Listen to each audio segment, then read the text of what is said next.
estamos en el domingo previo a las PASO y hemos cerrado una semana que muy caliente en todo sentido, ¿no? En todo sentido, Marisa, sí, con la verdad que sí. Con temperaturas altas, pero también con la economía que desde hace mucho tiempo viene caliente, pero que ya acercándonos a las PASO y avisorando esta carrera presidencial que empezamos los argentinos, nos preguntamos cuáles son las soluciones que podamos llegar a preguntarnos o plantearnos en el mediano y largo plazo, hablando del 2024, Ernestina, fundamentalmente, sí, ¿no? Y terminar este año lo mejor posible cuando las perspectivas no son muy buenas en general cuando se habla de materia económica y financiera.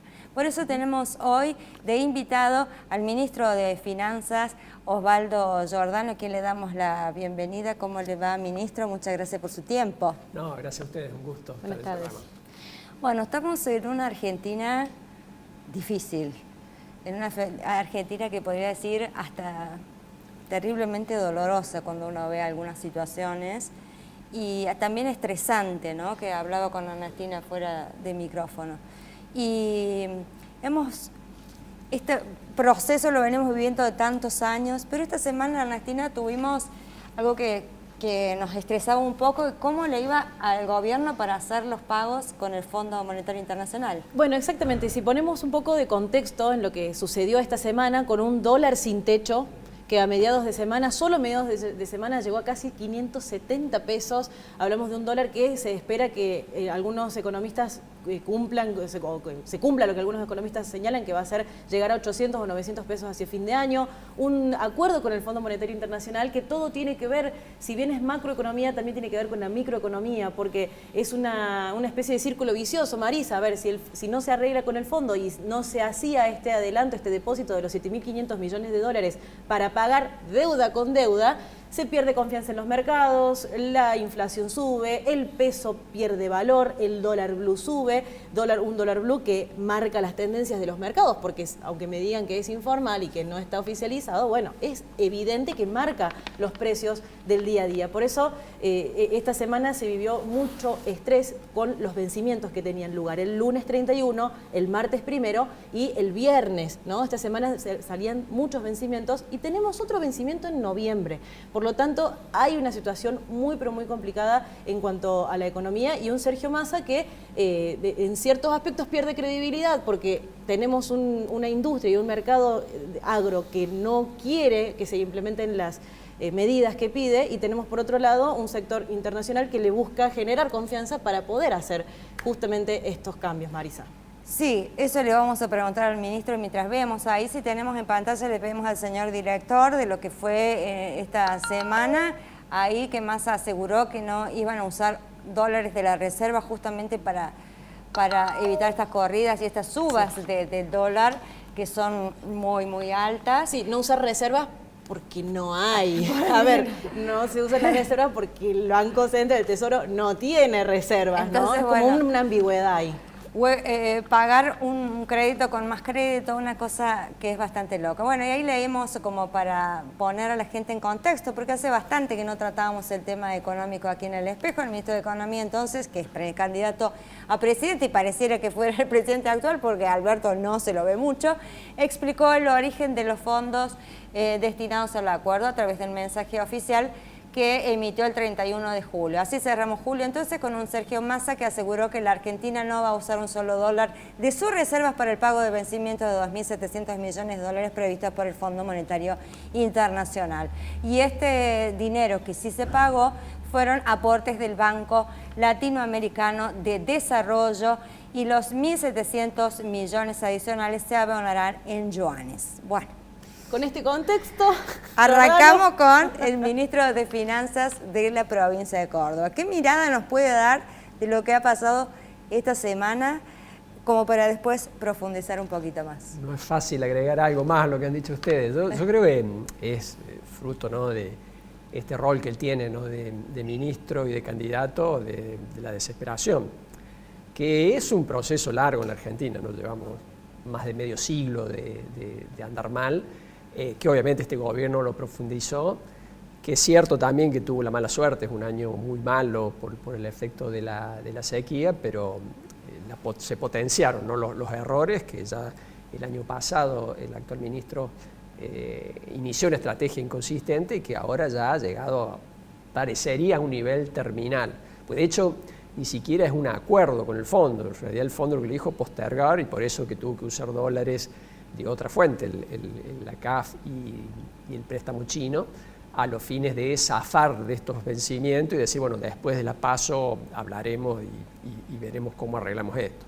Igualmente esta acción, lejos de generar credibilidad, no le suma la credibilidad del país, porque eso por un lado, los mercados, sí, todo esto está expuesto, saben cómo se manejan. Y por otro, las medidas que tomaron ante la desesperación, como bien vos señalás, no vendió dólares porque no tiene, de hecho han vendido dólares que no son de ellos, por ejemplo dólares de los depósitos, que hay gente que deposita dólares en los bancos lo depositan en el Banco Central, bueno, se han usado también esos dólares, por eso se dice técnicamente que el Banco Central tiene reservas negativas, es decir, eso que quiere decir que ha vendido dólares que no son de ellos. Es el nivel de dramatismo.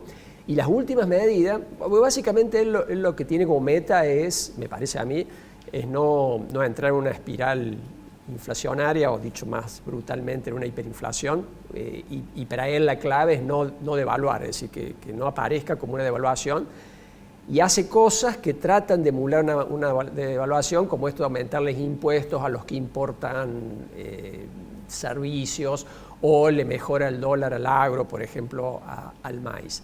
Eso ha generado un descalabro enorme. Bueno, estamos todo viendo manotazo de abogado. Exactamente, yo creo que es eso, en una situación tremendamente crítica, y bueno, que le ha agregado presiones inflacionarias. Ustedes vieron, la inflación se había moderado un poco, de todas maneras altísima la inflación que tenemos y hay una tendencia a subir, y la economía se está paralizando porque no faltan insumos, es decir, hay cosas muy críticas que ya no se pueden importar, es decir, es un descalabro enorme, todo pensando de que, bueno, después de las elecciones veremos, en el mientras tanto sí estamos sufriendo. Yo creo que mucho. estamos en un momento, por eso justamente lo invitamos, que es un momento muy importante para la Argentina, ¿no? Y ver si este de 2004 se presenta de otra manera el próximo año con un nuevo presidente. Pero la pregunta es, bueno, ¿cuál es la manera de salir de acuerdo a su mirada y también de la mirada del gobierno de la provincia de Córdoba? Porque ustedes tienen un equipo de trabajo que tiene una visión en conjunto, ¿no? El modelo Córdoba y demás. ¿Se puede salir de esto? ¿Podemos dejar de hacer estos círculos viciosos? ¿Cuál es su visión del tema? Sin duda, yo no creo, no hay ningún motivo, objetivamente hablando, y esto no es por exagerar nada, Argentina no hay razones por las cuales a Argentina le vaya tan mal. Y no digo comparado con países desarrollados de Europa, sino comparado con países vecinos, es decir, países que tienen incluso menos posibilidades que las nuestras. Y básicamente es una necesidad de volver al sentido común, es decir, tener una políticas más consistentes, más racionales, menos improvisado, menos esto de hacer promedio, de patear para adelante como ahora, no decir, bueno, después de las elecciones vemos y mientras tanto voy tirando, sino enfrentar los problemas en serio. Y eso incluye, bueno, como principio básico, no podemos seguir con un Estado que siempre gasta más de lo que tiene. Llevamos más de medio siglo en el cual sistemáticamente hemos gastado por encima de los ingresos, y plantear esto no quiere decir ser ortodoxo o heterodoxo, esto es sentido común, nadie puede vivir sistemáticamente gastando más de lo que tiene. Y atrás de eso, bueno, un ordenamiento tanto de cómo se hace los recursos el Estado, es decir, del sistema tributario. Tenemos un sistema tributario muy malo, uno de los ejemplos son la retención del sector agropecuario, y gastamos muy mal también, ¿no? Un gran desorden en el Estado, en la administración de recursos. De todos modos, yo pienso que por ahí a veces la gente le asusta un poco porque cuando asumió Macri habló también de esto del déficit y del ajuste, y la gente ya no sabe cuál es la solución, ¿no? Y a veces cuando le hablan de ajuste también se asusta, porque cuando subió Macri estaba esta esperanza que en 6 meses va a mejorar, ajustemos, y después se descalabró toda la economía también. Entonces, se puede equilibrar y hablar, decir, bueno, ajustar, pero también no dejar el foco en la productividad y en el crecimiento, porque yo veo que hace más ya de una década que Argentina, pocos políticos, economistas hablan de crecimiento, o sea, hablamos de cómo tapar los incendios, pero no de una política en el mediano plazo. Bueno, a lo mejor a esto, y le sumo para que hagamos una respuesta conjunta, Marisa, justamente lo escuché a Martín Lustó, que dice, el problema no es económico, el problema es político. ¿Podría ir por ahí la cuestión? A ver, mira, sin duda es necesaria una decisión política para cambiar esto, pero hay una inconsistencia económica y reafirmo más lo que voy a decir. Yo creo que con razón la gente rechaza el ajuste porque no es la solución. Es decir, si yo tengo un Estado mal organizado, con este síntoma de déficit financiero, pero también con otro síntoma de déficit gestión, porque si es un Estado que le demanda a la gente mucho esfuerzo de pago de impuestos y le devuelve muy poco en términos de servicio.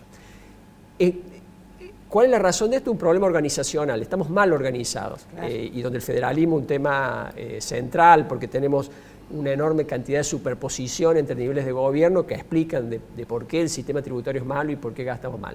Si no hacemos ese replanteo organizacional, no vamos a salir. Por lo tanto, no es ajustar algo que funciona mal, sino pensar cómo reorganizarlo para que funcione mejor. Si uno hace ese planteo, en realidad ya empiezan a aparecer las soluciones. Empieza a ver que uno puede tener un sistema tributario que no castigue tanto la producción, que contribuya mejor a una distribución mejor del ingreso, y un Estado que brinde servicio, porque ahí también nos olvidamos, ¿no? El Estado no tiene que estar siempre pensado como una carga, sino como una institución muy importante. Todas las sociedades la tienen, esto no es ideológico, pero la tienen para brindar lo que se llaman bienes públicos, es decir, servicios. Claro. Le hago otra pregunta, perdón, sí. ¿Te querías preguntar algo? No, pero a ver si analizábamos los tweets del ministro sí, para ya para pasamos ver las placas. a los tweets, Sí. pero la última pregunta que le hago con respecto a lo que usted decía es porque esto se habla y se ha hablado mucho, pero es como que en los gobiernos anteriores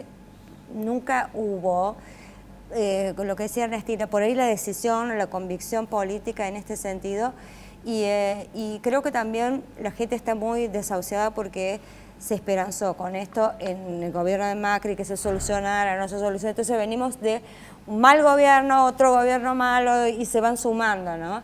Y hoy por hoy la gente ya no tiene como margen para la espera, ¿no? Necesita soluciones rápidas y eso afecta mucho la credibilidad. Lo vemos, la cantidad de gente que por ahí va a votar, como que ya no se siente representada en este sentido. Pero vamos a ir al tema federal, que también lo estuvimos hablando bastante con Ernestina en Proproducción, de lo que usted tuiteó con respecto al modelo que ustedes están diciendo que Córdoba paga mucho más, le da a la nación de lo que está recibiendo como contraprestación, digamos, del Estado Nacional, ¿es así? Sí, hay siempre mucha polémica en relación a esto, ¿no? De qué zonas aportan más, reciben más y demás. Y bueno, obviamente cada uno mira un pedacito de la realidad y saca sus conclusiones. Lo que planteamos en el tuit es una mirada integral, es decir, mirando el Estado Nacional, en dónde extrae los recursos, a quién le cobra impuestos y dónde destina los recursos, es decir, a dónde gasta, ahí se empieza a aclarar la cosa y ahí queda claro de que hay ganadores y perdedores y donde Córdoba pone mucho más de lo que recibe. No es la única, la provincia de Buenos Aires, el interior de Buenos Aires se parece mucho a Córdoba, Santa Fe se parece mucho a Córdoba, algunas provincias del Patagonia se parecen mucho a Córdoba. ¿Y quiénes son los ganadores? Bueno, el gran ganador es la ciudad de Buenos Aires, en donde la nación gasta un montón de plata, pone un montón de plata, lo cual es todo una paradoja, porque es la zona más rica del país, en donde la nación se supondría que bueno, debería estar preocupada por el desarrollo de otras regiones, no de la Ciudad de Buenos Aires, sin embargo ahí canaliza un montón de recursos. Sí, ahí le decimos a la gente que si quiere lo puede seguir en redes, que ahí está su perfil, que plantea esto, ¿no? El tema del federalismo fiscal, nuevamente es motivo de encendidas polémicas, pero que dicen las evidencias quiénes ganan y quiénes pierden las intervenciones del gobierno nacional. Y lo voy a llevar a otras placas que usted ha publicado, donde tenemos números que se toman del año 2022 en un promedio de cambio con respecto del dólar, porque ahí la medición está hecha en millones de dólares del año pasado. En 6 provincias sus habitantes pagan más impuestos nacionales que el gasto que la nación hace en su territorio. El mayor esfuerzo está en la región pampeana, como dijo usted, particularmente en la provincia de Buenos Aires. La mayoría de las provincias patagónicas también tienen un saldo negativo. Y ahí, Ernestina, tenemos algo de números. Yo no Sí. sé si lo alcanzás a ver Sí, en sí, aquella sí. pantalla. Ahí los leemos porque, claro, estamos hablando de que, por ejemplo, lo que estamos viendo en este momento tiene que ver con el gasto. Buenos Aires, un 13,2 en miles de millones de dólares, ¿no? 13,2 para Buenos Aires y un salto cuantitativo muy grande, Córdoba 4,6, Santa Fe 4,4, Neuquén 1,7, Chubut 0,5 y Tierra del Fuego 0,3, que es lo que decía el ministro con respecto de las provincias patagónicas, ¿no? Un saldo negativo. Esas serían muy las importante. provincias donde sus habitantes pagan más impuestos nacionales, no estamos hablando de los impuestos a la AFIP, Sí. respecto a lo que reciben de la nación, ya sea por coparticipación, transferencia o gastos que directamente hace la nación. Claramente son los perdedores los que ponen y después, bueno, hacemos lo mismo respecto a los que reciben, porque esos recursos a algún lado van y ahí uno lo que ve en el gráfico es que claramente la Ciudad de Buenos Aires es la más beneficiada. ¿Y Sí, dónde se ahí gestiona? vamos a ver la placa que sigue, Ernestina, Sí. para no se nos vayan los tiempos. Sí, pero rápidamente, si podemos sintetizarlo, Giordano, ¿cómo se gestiona un cambio? ¿Se gestiona en el Congreso? ¿Se gestiona con gobernantes nuevos? ¿Qué tenemos que hacer para que el equilibrio sea real? Yo creo que ahí sí coincido con usted en el sentido, bueno, se necesita un acuerdo político para cambiar esto. Bien. Y mantengo la esperanza, ¿no?, de que en diciembre ese cambio político se produzca, en donde nos pongamos de acuerdo en un nuevo esquema, reorganicemos el sistema federal, eliminemos todas estas superposiciones que hacen muy ineficiente el Estado y tendamos a una distribución más justa, en donde como principio general que cada uno se financie con los impuestos que cobran, es decir, que Córdoba, Santa Fe, Buenos Aires se financie con los impuestos que le cobra a sus habitantes, y que eventualmente para la zona más pobre, que obviamente no es la ciudad de Buenos Aires, es el norte del país, ahí sí establecer un mecanismo de solidaridad, pero específicamente para los más pobres y condicionado a estrategias que los saque de la pobreza, porque hoy no somos solidarios con Formosa, con Chaco, con La Rioja, mandándole plata para que esa plata se malgaste como hoy se malgasta. Entonces, como actitud solidaria, no solo el esfuerzo de mandar recursos, sino también pedir el compromiso de que esos recursos se usen para que, en lugar de que haya una brecha cada vez más grande de desarrollo entre la zona más pobre y más rica, cada vez esas brechas se achiquen y tengamos un país más integrado. Claro, Eso vemos es lo que... esta placa también que Sí. estaba para cerrar el tema, ministro, Esas- y le voy a hacer una pregunta porque se nos van los tiempos, y le voy a hacer una pregunta que es muy importante. Acá, para cerrar el informe que usted publicó en Twitter, en 14 jurisdicciones el Estado Nacional destina más recursos que la cantidad de impuestos que allí recauda, como dijo, y vemos los números de Ernestina, Sí, y es muy llamativo tenemos. lo que consume Cava, ¿no? La Cava. ciudad autónoma de Buenos Aires, con solo ver el gráfico. Y Impacta. claro, mira, tenemos a Cava con un Impacta. 9,7 en millones, en miles de millones, y le siguen Tucumán, Chaco, Formosa, todos debajo del 2, ¿no? Tucumán, Chaco, Formosa, Corrientes, Salta, Misiones, Catamarca, San Juan, La Rioja, Jujuy, Río Negro, Santiago, San Luis y Córdoba no figura. No figuramos, o sea, nosotros ponemos más de lo que consumimos, Pero digamos, de los ahí fondos está la nacionales. paradoja, ¿no? Hacemos solidaridad con el más rico, Cava, claramente, digamos, la zona de mayores niveles de ingreso por donde se lo mire, y con las otras, que sí son en general regiones más pobres, en realidad tampoco somos solidarios, porque no estamos contribuyendo a que se desarrollen. En realidad mandamos un montón de plata que se termine. Son las provincias con más empleo público, que es empleo público excedente, más clientelismo, todo eso contamina el sistema político y las condenamos al subdesarrollo. Por eso creo que, bueno, ojalá, y hay aires de cambio, ¿no?, a partir de diciembre, de replantear todo esto. Y su visión, la última pregunta, y ya lo dejo ir, ministro, porque sé que están con la agenda full. La visión de ustedes, porque siempre ha sido la discusión, ¿cuánto interviene el Estado o no? Y ha habido muchas declaraciones ahora, que hay aerolíneas argentinas que privatizarlo, que todo esto que es deficitario es privatizarlo. ¿Cuál es la visión que ustedes tienen desde Córdoba, usted como ministro, también el gobernador, en ese sentido? Porque algunas cosas por allí en la experiencia fueron positivas de ser privatizadas y otras no tanto, como pasó con la experiencia de las AFJP, por ejemplo, que fue un caso bastante fracaso, digamos, para los jubilados que no recuperaron lo que pusieron en las AFJP. ¿Ustedes cómo harían? ¿Ustedes son de una tendencia más privatista o ir analizando caso por caso? ¿Qué cosas se subvencionan, qué cosas no? ¿Cuál es el eje, digamos? Mira, te lo respondo con un libro que publicamos hace un tiempo, en el cual elegí como compañeros, como coautores, a dos personas con visiones bien antagónicas en relación a este tema. Uno con una visión más pro mercado, otra pro Estado. Y me puse la meta de decir, mira, en realidad no pasa por ahí el problema. Nuestro problema es un problema de mala organización, de mal funcionamiento del Estado, con lo cual, con un Estado que mal funcione, tanto una idea de derecha como de izquierda va a funcionar mal, va a fracasar una estrategia. Por lo tanto, nuestra discusión es distraernos de lo central, el estar discutiendo si necesitamos más o menos Estado. Necesitamos un mejor Estado. Si cambiar la organización del Estado, hacerlo más eficiente desde el punto de vista tanto de la recaudación como del gasto, y después vendrá la discusión en que cada uno podrá tener una visión respecto de si necesitamos un poco más o un poco menos. De hecho, mis coautores tienen visiones bien distintas respecto a eso, pero la previa, es decir, necesitamos un Estado mejor organizado. Y ese me parece que es el tema central, decisivo, fundamental, bueno, el que dedicamos el libro a discutir. Y dejamos para después decir, bueno, me gustaría ¿qué empresa se privatiza o qué no? Un si poquito sirve, más no o un sirve para la poquito más gente. de Estado. Tenemos ejemplos de sobra, si nos miramos al lado, tenemos Uruguay con un Estado más grande, Chile con un Estado más chico, y a los dos les da mejor, básicamente porque tienen un mejor Estado, no Claro. porque les va mejor o peor porque tengan un Estado más grande o más chico. Bueno, ojalá, ministro, que tengamos Ojalá.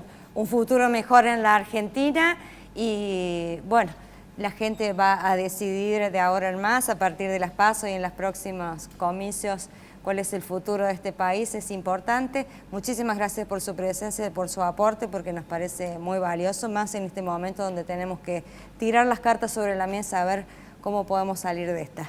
No, gracias a usted por la invitación. Realmente nos quedan todavía unos meses difíciles, pero mantengo la esperanza de que a partir de diciembre podamos hacer un cambio y tener el país que nos merecemos. Así que muchas gracias. Gracias. Bueno, gracias, ministro. Bueno, muy bien, así el ministro de Finanzas, que ya tiene su segundo mandato, Ernestina, Sí. y que ya tiene mucha experiencia en la gestión pública, nos está dando su visión, ¿no?, de lo que es el modelo Córdoba y que también lleva el gobernador Schiaretti como aporte a las soluciones y a través de su candidatura en el próximo domingo, que vamos a Sí. estar operativo eleccionario Sí, también. por supuesto, pero hemos recibido una buena clase de economía. Sí.